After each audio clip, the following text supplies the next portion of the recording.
თუ ისე ჩუმად გაიპარა, რომ ვერავინ ვერ დაინახა, ვისი პასუხისმგებლობაა? და ასე თქვა, აი ვინ უნდა აკონტროლებდეს ამას, თუ არავინ უნდა იყოს დარაჯი. ბატონო? უნდა იყოს, ჩვენ დროს იყო დარაჯები, მაგალითად არ ვიშვებდნენ გარეთ. ეხლა მანდატურები შემოიღეს შვილო და უფრო მეტად მე მგონი მანდატურებმა უნდა მიაქციონ ყურადღება და არა დირექტორმა. მე ესე მგონია, ჩემი აზრი ესეა. თუ უკვე დასრული ახლა თუ მე-9 კლასშია, მაშინ უკვე ნაკლებად პასუხისმგებლობა დირექტორის და მშობლების, მაგრამ ზოგადად დირექტორთან ერთად მშობლებმაც უნდა ამაპასუხა, რა თქმა უნდა. დირექტორმა, მასწავლებელმა, დამრიგებელმა და ასე შემდეგ. ყველამ ვისთანაც კონტაქტი აქვს ამ ბავშვს. ეს ახლა სკოლაში არიან მანდატურები და ეხლა დღეს როგორ უნდა მოხდეს გაპარვა არ მესმის. რას აკეთებს მანდატური და რას აკეთებს დირექცია და დირექტორი. და ანუ დირექციის პასუხისმგებლობაა და მანდატურის უფრო იცით, ახლა დირექტორი მანდატური ზუსტად ამისთვის არ შეიყვანა სკოლებში. სკოლის შემდეგ საწავას მაგას ვერ გააკონტროლებს. სკოლის დროს? სკოლის დროს მასუგებელია, თქმა უნდა. სკოლის დროს მასუგებელია, სად მიდის და რას აკეთებ თერი ხა. ერთი ბავშვი არ არის, არის ერთი 20-25 ბავშვი მაინც ავიდოდა, ხო სწორია და ეს უნდა იყოს საქმის კურსში და აი ცოტა უნდა იყოს ისე დაყენებული, რომ ბავშვიც არ უნდა აიძულო წავიდეს.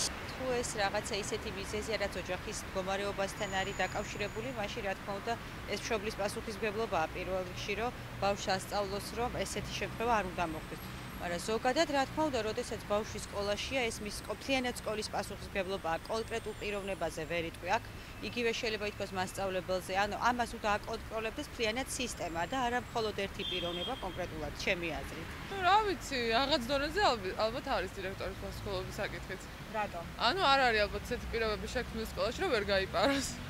დირექტორმა რა უნდა ხდეს? დირექტორი არის ხელმძღვანელი, რომელიც სკოლაში უნდა მიაქციოს ყურადღება და სკოლის გარეთ მე რო შეხვდები ვიღაცას რა, შენ რა იცი გულში რა. მანდატური ამ შემთხვევაში უნდა აგებდეს პასუხს. და რას გულისხმობ და როცა იპარება დანაშაულია ამ შემთხვევაში. ანუ როცა გადის ნებისმიერი რაღაც სული შეიძლება ჩაიგდეს. დირექტორის არა, ნამდვილად. ალბათ უფრო დამრიგებლის. რატომ აი რომ განვარტოთ? ну ხა დირექტორმა რო ყველა მოსწავლის დევნა დაუწყოს, ცოტა არაკომფორტულიც არის და ცოტა წარმოუდგენელიც არის. ну პრინციპში უნდა გააკონტროლოს თვითონ დამრიგებელმა და მიაქციოს ყურადღება დამრიგებელი იმისა, ხო? ალბათ უფრო დამრიგებელი და დირექტორი. რა როგორ აი რა სახით უნდა აკონტროლებინათ?